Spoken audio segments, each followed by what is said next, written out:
বহুত লৰা ছোৱালীয়ে মোক কৈ থাকে যে চতুৰ্থ শ্ৰেণীৰ পৰীক্ষাত বিএ পাছ কৰা লৰায়ো পৰীক্ষা দিছে। এতিয়া কথাটো হল আমি কোনোবাই যদি নিজকে চৰকাৰক ফাঁকি দি পৰীক্ষা দিয়ে তদন্ত নোহোৱালৈকে মুখ্যমন্ত্ৰীয়ে গম পাব নোৱাৰে। কেতিয়াবা আপোনালোকে এনেকে মোক ফেচবুকত লিখে, টুইটাৰত লিখে যেন মই সব গম পাওঁ।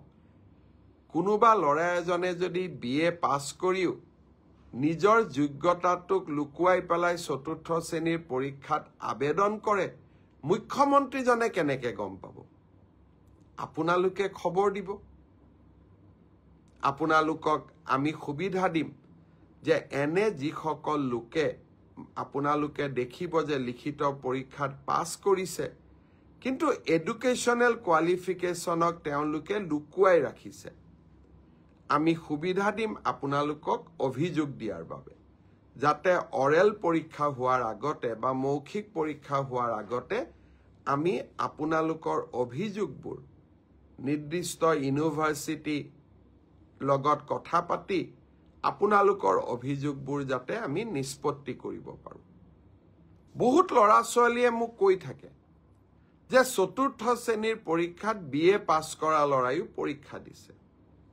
এতিয়া কথাটো হল আমি কোনোবাই যদি নিজকে চৰকাৰক ফাঁকি দি পৰীক্ষা দিয়ে তদন্ত নোহোৱালৈকে মুখ্যমন্ত্ৰীয়ে গম পাব নোৱাৰে। কেতিয়াবা আপোনালোকে এনেকে মোক ফেচবুকত লিখে, টুইটাৰত লিখে যেন মই সব গম পাওঁ। কোনোবা ল'ৰা এজনে যদি বিএ পাছ কৰিও নিজৰ যোগ্যতাটোক লুকুৱাই পেলাই চতুৰ্থ শ্ৰেণীৰ পৰীক্ষাত আবেদন কৰে, মুখ্যমন্ত্ৰীজনে কেনেকে গম পাব? আপোনালোকে খবৰ দিব। আপোনালোকক আমি সুবিধা দিম যে এনে যিসকল লোকে আপোনালোকে দেখিব যে লিখিত পৰীক্ষাত পাছ কৰিছে কিন্তু এডুকেশ্যনেল কোৱালিফিকেশ্যনক তেওঁলোকে লুকুৱাই ৰাখিছে, আমি সুবিধা দিম আপোনালোকক অভিযোগ দিয়াৰ বাবে, যাতে অৰেল পৰীক্ষা হোৱাৰ আগতে বা মৌখিক পৰীক্ষা হোৱাৰ আগতে আমি আপোনালোকৰ অভিযোগবোৰ নিৰ্দিষ্ট ইউনিভাৰ্চিটি লগত কথা পাতি আপোনালোকৰ অভিযোগবোৰ যাতে আমি নিষ্পত্তি কৰিব পাৰোঁ। বহুত লৰা ছোৱালীয়ে মোক কৈ থাকে যে চতুৰ্থ শ্ৰেণীৰ পৰীক্ষাত বিএ পাছ কৰা লৰায়ো পৰীক্ষা দিছে। এতিয়া কথাটো হল আমি কোনোবাই যদি নিজকে চৰকাৰক ফাঁকি দি পৰীক্ষা দিয়ে তদন্ত নোহোৱালৈকে মুখ্যমন্ত্ৰীয়ে গম পাব নোৱাৰে। কেতিয়াবা আপোনালোকে এনেকে মোক ফেচবুকত লিখে, টুইটাৰত লিখে যেন মই সব গম পাওঁ।